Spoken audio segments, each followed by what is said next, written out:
Hello warriors, this is Dr. Santosh from Manas Urja Ayurved. NTET यानी national teachers eligibility test 2025 के regarding हम बात करेंगे। ठीक है, जो NTET है इसका मतलब क्या है और इस किस पर्पस के लिए लाई गई, इसको हम पहले देखते हैं। जो इसके नाम में ही है कि टीचर्स की एलिजिबिलिटी, जिस प्रकार से हम स्टूडेंट की योग्यता चेक करते हैं उसी प्रकार से टीचर्स की भी योग्यता चेक करने के लिए एग्जाम लाई गई।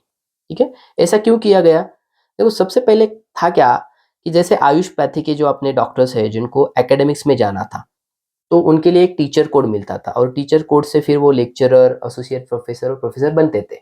लेकिन इस साल से, लास्ट ईयर से उन्होंने क्या किया कि एनटीईटी एग्जाम रखी, जो क्वालिफाई करना अब अनिवार्य रहा।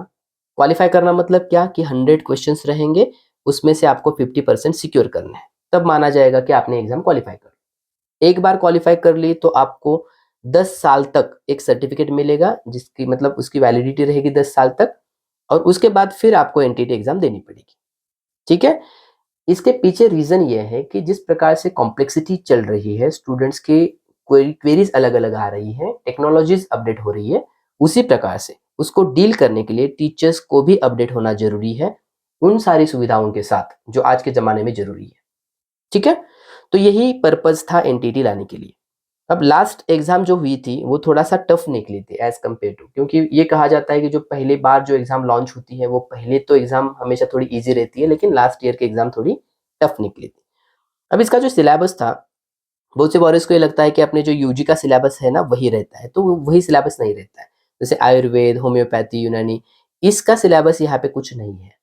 केवल एक चीज दिमाग में रखो कि टीचर्स अगर बनने जा रहे हो तो टीचर्स के लिए जो भी जरूरी होगा वो उसका सिलेबस का पार्ट रहेगा। जैसे कि टीचर्स क्या करता है, टीचिंग करता है, तो टीचिंग का मीनिंग क्या है, टीचिंग के टाइप्स क्या है, लेवल ऑफ टीचिंग क्या होती है ना, ये टाइप। जैसे लर्निंग, लर्निंग अगर ये स्टूडेंट के पर्सपेक्टिव से देखा जाएगा तो लर्निंग क्या है, किस प्रकार से उसे एनहांस किया जाए, ये सारी चीजें रहेगी। एंड्रेगॉगी रहेगी, पेडागॉगी रहेगी। उसके बाद क्लासरूम मैनेजमेंट किस प्रकार से किया जाता है।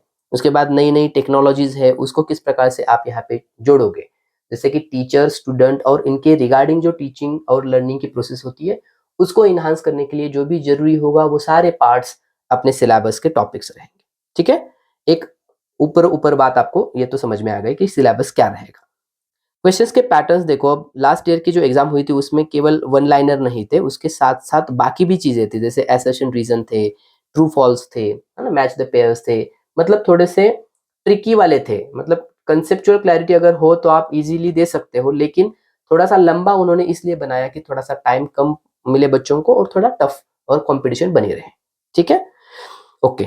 अब इसके रिगार्डिंग हम एक नई बैच लॉन्च करने जा रहे हैं, जिसका मतलब जो स्टार्ट होगी 24 फरवरी से। ठीक है, जिसकी फीस रहेगी 2700। अब न्यू बैच लॉन्च करने के पीछे दो हमारे मकसद है इंपॉर्टेंट वाले।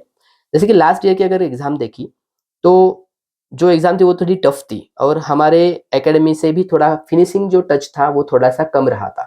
तो किसी कारणवश हमारे वॉरियर्स का, जो ओल्ड वॉरियर्स थे, उनका अगर रहा हो कि उन्होंने एग्जाम नहीं क्वालिफाई की, तो उनके लिए 100% डिस्काउंट हमने रखा है ताकि वो चीज़ हम करेक्ट कर सके। ठीक है, तो फ्रीली जो अपने मानस ऊर्जा के पुराने वॉरियर्स हैं वो उसे फ्रीली इस बैच में एक्सेस कर सकते हैं।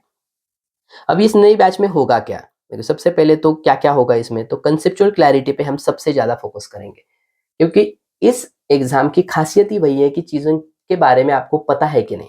कंसेप्चुअल अगर क्लैरिटी रहेगी तो उसके रिगार्डिंग आपको कुछ भी सवाल पूछा जाए तो आप उसे एबल होते हो एग्जाम में आंसर ड्रॉ करने में। ठीक है, तो कंसेप्चुअल क्लैरिटी, हर टॉपिक जो सिलेबस का टॉपिक रहेगा हर टॉपिक के बारे में कंसेप्चुअल क्लैरिटी दी जाएगी। उसके बाद आपको नोट्स, जो हैंड रिटन नोट्स हो या फिर कुछ माइंड मैप्स हो, प्रिंटेड नोट्स हो, वो भी आपको अवेलेबल कराए जाएंगे। क्योंकि जो टीचर्स एलिजिबिलिटी टेस्ट होती है ना, टेट, नेट और डेट, बाकी आपको पता होगी, जो बीए बीकॉम वाले देते हैं, तो उनके रिगार्डिंग भी जो जरूरी नोट्स है वो भी आपको यहाँ पे प्रोवाइड किए जाएंगे। कुछ वैल्यू एडिशन लेक्चर्स रहेंगे वो भी आपको यहाँ पे दिए जाएंगे। जो भी लास्ट ईयर का हमारा अनुभव रहा उसमें बहुत कुछ सुधार करके ये बैच हम लॉन्च करने जा रहे हैं। क्योंकि हम ये मानते हैं कि पहली बार हम जब स्टार्ट किए थे तो कुछ चीजें थी जो लैकुना, या फिर हम बोल सकते हैं ना कुछ कमियां थी, उनको यहाँ पे स्ट्रांगली फील करने के लिए ये बैच हम लॉन्च कर रहे हैं। ठीक है, तो इसके बाद नोट्स के रिगार्डिंग आपको कुछ रेफरेंसेस बुक्स भी बताए जाएंगे, वो भी आप परचेस कर सकते हो। टॉपिक होने के बाद उस पे टेस्ट भी ली जाएगी ताकि आपको आ रहा है कि नहीं चेक ये भी किया जाएगा। उसके साथ लाइव सेशंस भी लेने की यहाँ पे बात होगी, जिसमें हम डाउट भी क्लियर कर सकते हैं। इसके अलावा अगर आपको कोई भी डाउट होता है, कुछ क्वेरीज होती है, तो आप 24/7 आप व्हाट्सएप का एक्सेस आपको होता ही है, या कॉल भी आप कर सकते हो। इस नंबर पे आपकी क्वेरीज कभी भी पूछ सकते हो। तो जो भी एग्जाम क्लियर करने के लिए जरूरी रहेगा वो सारे यहाँ से देने का हमारा मोटो है। ठीक है, तो हमारा जो मिशन रहा है हर बैचेस में, तो यही मिशन रहेगा कि 100% सिलेक्शन विद स्ट्रॉन्ग प्रिपरेशन। तो प्रिपरेशन को ही हम इतना स्ट्रॉन्ग बनाएंगे 100% सिलेक्शन हो ही हो। ठीक है, लेकिन किसी 0.1% अगर किसी स्टूडेंट का नहीं होता है सिलेक्शन, तो उसको मानस ऊर्जा में फिर से अगर वो बच्चा एडमिशन लेना चाह रहा है तो कोई फीस नहीं चार्ज की जाएगी, 100% उस पर डिस्काउंट रहेगा। ठीक है, लेकिन हमारा मोटो और मिशन यही है कि इसी बैच में उसका 100% सभी स्टूडेंट का इसी बैच में सिलेक्शन हो। ठीक है, तो हम बैच को स्टार्ट करने जा रहे हैं 24 फरवरी को। और आप अपने स्टूडेंट्स, अगर आपके कुछ फ्रेंड्स हो, जूनियर्स हो, सीनियर्स हो, उनको भी आप बता सकते हो, कलीग्स को भी बता सकते हो। और कोई अपडेट और कोई अधिक जानकारी जाननी हो तो आप इस नंबर पे व्हाट्सएप या फिर कॉल कर सकते हो। ठीक है, okay, thank you for watching, have a nice time.